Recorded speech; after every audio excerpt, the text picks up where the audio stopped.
गौ सेवी और संत सेवी संत हैं राधा प्रसाद देवजू महाराज रामकिशन अग्रवाल। राधा प्रसाद देवजू महाराज को किया वैश्य शिरोमणि उपाधि से अलंकृत। बसेरा ब्रजभूमि होटल में हुई अखिल भारतीय वैश्य एकता परिषद की बैठक। अखिल भारतीय वैश्य एकता परिषद की एक बैठक बुधवार परिषद के राष्ट्रीय अध्यक्ष सुमंत गुप्ता की अध्यक्षता में मथुरा वृंदावन मार्ग स्थित बसेरा ब्रजभूमि होटल में आयोजित की गई, जिसका शुभारंभ हरिदासी पीठाधीश्वर महामंडलेश्वर आचार्य राधा प्रसाद देवजू महाराज द्वारा ठाकुर बांके बिहारी लाल के चित्रपट के समक्ष दीप प्रज्वलन से हुआ। इस संबंध में जानकारी देते हुए महंत मोहिनी बिहारी शरण महाराज ने बताया कि इस बैठक का मुख्य उद्देश्य बेस्ट समाज के लोगों को एक मंच पर लाकर एकजुट करना है। परिषद के द्वारा लगातार समाज को एकजुट करने के लिए अनेकों बैठक का आयोजन किया जाता है। आज इस बैठक में पूज्य गुरुदेव को जन्मदिवस की बधाई देते हुए महाराज श्री का पूजन अर्चन एवं अभिनंदन किया है। परिषद के द्वारा महाराज श्री को वैश्य शिरोमणि की उपाधि से अलंकृत किया है।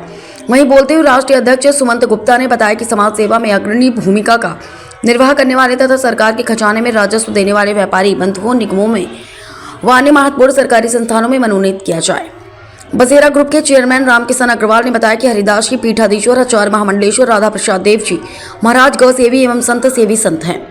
पूज्य महाराज श्री ब्रज के एकमात्र ऐसे संत हैं जो ब्रज के होते हुए भी ब्रज में ही संत सेवाओं का निर्माण कर रहे हैं। आज उनको वैश्य शिरोमणि उपाधि से अलंकृत कर अखिल भारतीय वैश्य एकता परिषद स्वयं को गौरवान्वित महसूस कर रही है। बैठक में आलोक गुप्ता, प्रमोद गुप्ता, नरेश महेश्वरी, हरिओम अग्रवाल, रामचंकर गुप्ता, अजय गुप्ता, मनीष अग्रवाल, अरविंद गुप्ता, आनंद गुप्ता, विपिन अग्रवाल आदि मौजूद रहे। मथुरा से पुनीत शुक्ला, समाचार 24। महाराज जी, आज बड़े महाराज जी को समाधि आज के पावन पर्व पर आज वैश्य समाज के इतिहास में पहली बार अपने घर की पूज्य धरोहर जो भगवान स्वामी हरदास जी की परंपरा में 18वीं पीढ़ी के आचार्य स्वामी राधा प्रसाद देवजू महाराज जी का आज अखिल भारतीय वैश्य एकता परिषद के द्वारा पूज्य महाराज जी को वैश्य रत्न के रूप में अलंकृत में आज महाराज का सम्मान हुआ है। और मैं धन्यवाद देना चाहता हूं समस्त वैश्य समाज को कि आपके जो इस तरह से आज महाराज जी को सम्मानित किया है वो बहुत ही एक सराहनीय कार्य है। आज डॉक्टर सुमंत गुप्ता जी जो इस वैश्य एकता परिषद प्रदेश अध्यक्ष रामकिशन अग्रवाल जी जो बसेरा ग्रुप के चेयरमैन है, आज उनके संयोजन में आज ये दिव्य भव्य आयोजन तो भारत के कोने कोने से वैश्य समाज के सभी पदाधिकारी, सभी मुख्य कार्यकर्ता, वरिष्ठ उद्योगपति सभी आज यहाँ सम्मिलित हुए हैं। इस कार्यक्रम में पूज्य महाराज श्री स्वामी हरदास जी परंपरा के 18वीं पीढ़ी के आचार्य हैं। अब तक गुरुदेव भगवान ने लगभग 90 ग्रंथों की रचना की है। आपका जन्म श्रीधाम वृंदावन और आपका वैराग्य वृंदावन, आपकी उपासना वृंदावन, जो नित्य विहार लीलाओं में चिंतन रहने वाले ऐसे महापुरुष जो इन्हीं के वंश में प्रकट हुए और इनको आशीर्वाद देने के लिए आज यहाँ बैठे हैं। आज मैं इनका बहुत दिल से स्वागत करता हूँ, अभिनंदन करता हूँ। वैश्य समाज हमेशा ऐसी समाज की सेवा करती रहे। जय श्री राम। परिषद की आज राष्ट्रीय कार्य समिति की बैठक इस संस्था के प्रदेश अध्यक्ष माननीय रामकिशन अग्रवाल जी की अध्यक्षता में प्रारंभ हो रही है।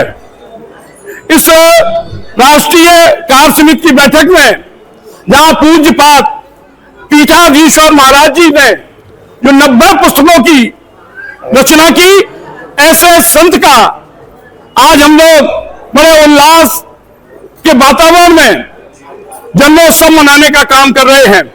सबकी ओर से, वैश्य एकता परिषद की ओर से महाराज जी को आज वैश्य समाज की ओर से अलंकृत वैश्य रत्न से अलंकृत करने का काम किया है और उनके शतायु की हम लोगों ने कामना की है। इसके साथ ही इस राष्ट्रीय कार्य समिति की बैठक में हम लोग कुछ प्रस्ताव भी पारित करने वाले हैं। उत्तर प्रदेश में जो आगामी विधानसभा के चुनाव होने वाले हैं, उत्तर प्रदेश में सर्वाधिक संख्या वैश्य समाज की, सर्वाधिक आबादी, सर्वाधिक राजस्व देने वाला, रोजगार के साधन मुहैया कराने वाला, लेकिन राजनीति में हिस्सेदारी और भागीदारी नगण्य है। और यह भी कहने में कोई संकोच नहीं है कि भारतीय जनता पार्टी का स्थायी बोर्ड अगर कोई है तो यह बैठा हुआ भामा साहब बंधु ही है, जो दिल्ली से लेकर लखनऊ तक पहुंचाने का काम करता है। अभी जो बिहार के विधानसभा के चुनाव हुए उसमें वैश्य समाज ने सर्वाधिक तन मन धन से सहयोग किया है। यहाँ एक प्रस्ताव आज हम लोग पारित करने वाले हैं और मांग करने वाले हैं कि वैश्य समाज को भी राजनीतिक हिस्सेदारी और भागीदारी देने का काम किया जाना चाहिए। और विशेषकर जहां ये राष्ट्रीय कार्य समिति की बैठक हो रही है, हमारी मांग है कि इस राष्ट्रीय कार्य समिति की बैठक में मथुरा विधानसभा और छाता विधानसभा से बैस समाज को टिकट मिलनी चाहिए, जिससे उसकी आवाज उत्तर प्रदेश की विधानसभा में उठ सके। इसके लिए 7 व 8 मार्च को हम लोगों ने राष्ट्रीय अधिवेशन झूसी प्रयागराज में स्वामी भजनानंद महामृत्युंजय आश्रम में आहूत किया गया है। 7 तारीख को हम लोग राजनीतिक चिंतन राष्ट्रीय स्तर पर आयोजित करने का काम करेंगे और 8 को खुला अधिवेशन करने का निश्चय किया गया है। इसकी तैयारी के लिए हम सब लोग पूरे प्रदेश और देश में भ्रमण करने का काम कर रहे हैं। इसलिए दूसरी हम लोगों की एक प्रमुख मांग ये भी है कि सर्वाधिक टैक्स हम देते हैं और फास्ट टैग उत्तर प्रदेश के अधिकांश स्थानों पर टोल कर्मियों के द्वारा गुंडागर्दी की जाती है।